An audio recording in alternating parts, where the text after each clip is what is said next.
the Chinese proverb says, a journey of 1,000 miles begins with a single step. If we see learning English as a journey, what would that first single step involve? In this video, I'm going to talk about the basic tools that a beginner should pack in their little bags so that they can start their English learning journey. But I want to start by saying that knowing a language involves developing 4 skills: reading, writing, listening, and speaking. And in order to do so, 3 things are needed: vocabulary, grammar, and pronunciation. Let's see.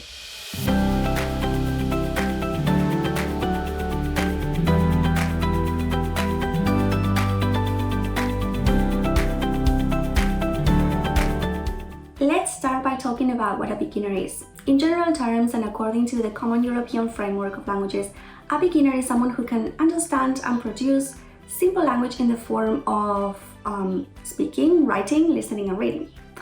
And if you're a beginner, you can introduce yourself and others.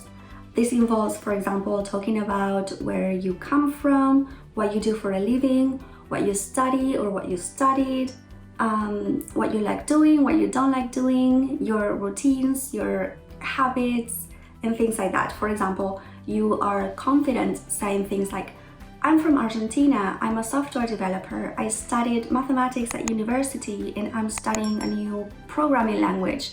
I like football, I don't like getting up early, and I work from Monday to Friday, things like that.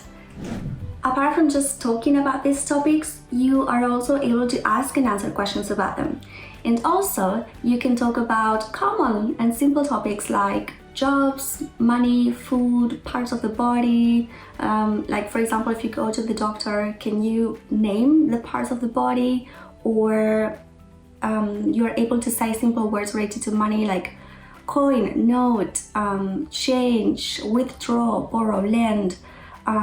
When it comes to food, can you name the things that you eat and things like that? You can use basic everyday expressions and you can communicate in familiar topics. You can have a conversation with someone provided that the person speaks clearly and slowly.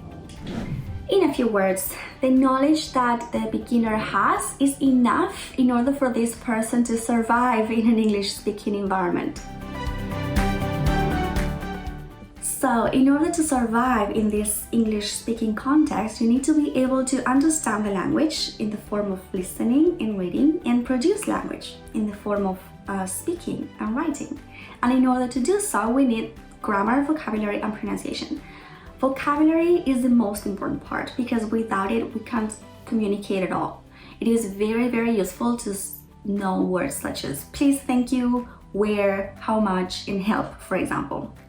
Grammar is what gives us structure. It allows us to build sentences. And pronunciation helps us understand other people and be understood. All of them are important, but there are layers. Let's think of them as a peach. Yeah, the fruit, the peach. So think of the seed in the middle, the pit. That is what you need first, the toolbox. And that's what you need to learn when you're a beginner. Then the flesh contains everything you need to know when you are at an intermediate level. And then the skin is what you need to learn when you have reached an advanced level. So let's start by focusing on the seed, what you need to know first.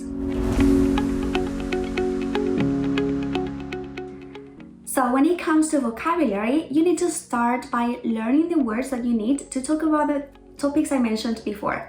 You need to be able to introduce yourself, talk about your job, where you come from, the things you do at work, what you like doing, what you don't like doing, food, transportation, money, health, parts of the body, basic geography. Can you say words like hill, mountain, lake, river, and things like that? It may be useful to think of parts of speech when you're learning vocabulary. Sorry, parts of speech? What is that? Don't worry, parts of speech is just a fancy phrase that means kinds of words, like nouns, adjectives, adverbs, and things like that. Let's see. So nouns are objects such as cap, or abstract nouns like happiness. So words like job, salary, interview, phone, bank, exam, those are nouns. Also the days of the week and months of the year. We can also talk about numbers. They're not always nouns, but let's put them into this category for today. Can you say 100? Can you say 1,000? Another part of speech is verbs. So these are actions, words such as have, earn, attend, make, go, take. Adjectives, these are words that describe qualities. For example, good, well paid, awful, long, well known, difficult. Adverbs are words that can modify a verb, an adjective, or another adverb.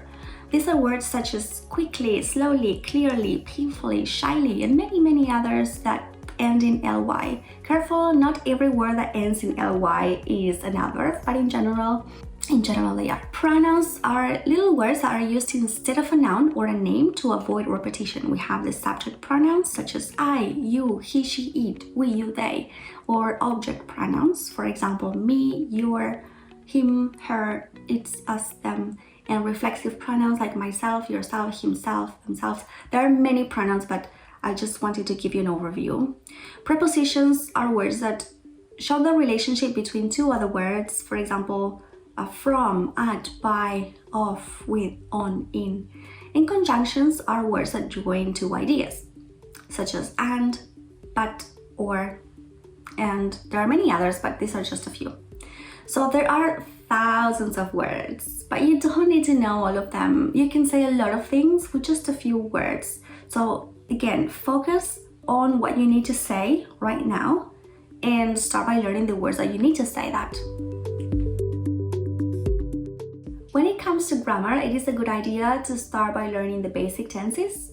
There are many tenses, but all you need at the beginning is the simple present, simple past, and future. So if you are able to express an idea in the present, past, and future, you will definitely survive. And also you need to learn the basic sentence structure of positive, negative, and interrogative sentences. Let's have a look at the three tenses I mentioned before. Simple present. A positive sentence in the simple present would be, for example, I am from Argentina, or I live in New Zealand.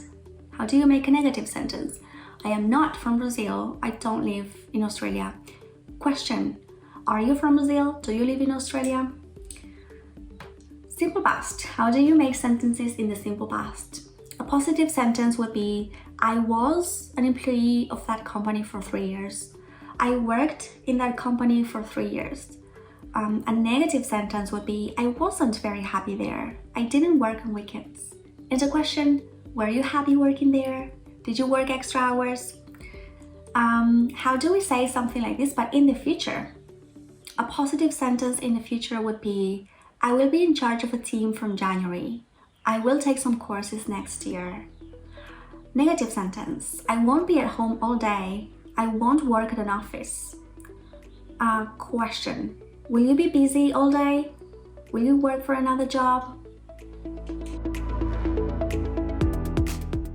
When it comes to pronunciation, you need to make sure that you know how to pronounce the words that you need to talk about yourself and the vowel sounds and consonant sounds. So let's start from the beginning.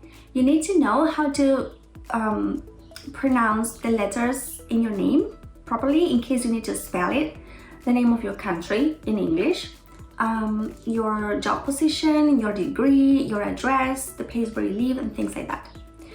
Also, you need to take into account that even though there are 5 vowels in the alphabet, there are 12 different vowel sounds and 8 diphthongs, and there are 21 letters in the alphabet, 21 consonants in the alphabet, but 24 consonant sounds. So there are more sounds than letters, and that's something you need to take into account. Also, you need to make sure that you don't mispronounce common words such as walk and talk. Don't say walk or talk. The past of regular verbs like liked or worked. Don't say like it or work it. Or words like live. Many people confuse live and live. They mean different things. Live is vivir, live is en vivo. So please don't mix those up. You also need to make sure that you are able to pronounce the days of the week properly. Can you say Tuesday and Thursday, for example? And the months of the year, can you say January, February? And numbers such as 100 or 1,000. Again, focus on the basics here. So to sum up, in order to take the first little steps in this English learning journey, you need to focus on the core, the basic things that you need in order to be able to communicate in simple and familiar contexts. So this involves developing 4 skills: reading, writing, listening, and speaking, and having knowledge of vocabulary, grammar, and pronunciation. So let's recap. Regarding vocabulary, you need to know the words that you need to talk about yourself and what you're doing at the moment. When it comes to grammar, you need to be able to produce positive, negative, and interrogative sentences in the present, in the past, and in the future. And when it comes to pronunciation, you need to be able to pronounce simple words such as numbers, days of the week, months of the year, everything that's connected to yourself, your country, your name, the letters in your name, your address, things like that. And also know how to pronounce vowels and consonants. Yes, learning English can be seen as a very long journey, but just like any other journey, it starts with the first single step. I hope to have provided you with useful information and to have painted a clearer picture or a clearer map so that now you have a better idea of where to go and how to start. Okay, that was it for today. I hope you have enjoyed the video and see you next time. Bye!